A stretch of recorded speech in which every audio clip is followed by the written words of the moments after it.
Hello, everybody. Welcome to another episode of the Daily Startup Show. Today, we're going to talk about 5 things that you need to know to find investors for your startup.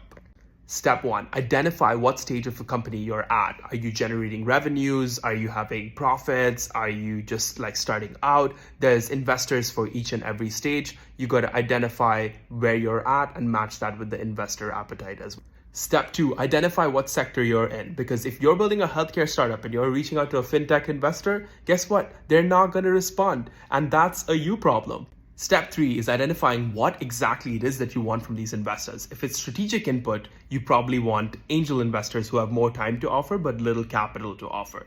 If it's money, like money, then it's like $100,000 to $100 million, and you're going to get that from venture capitalists, right? And then if it's just accelerator funding to just get you started and to get you testing your MVP, then maybe it's an accelerator that you go for.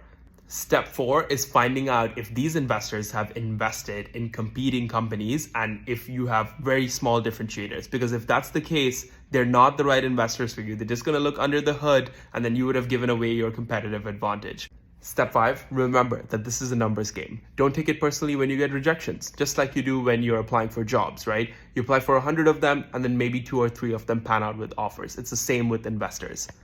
And that's been today's Daily Startup Show. Come back tomorrow to find yet another episode.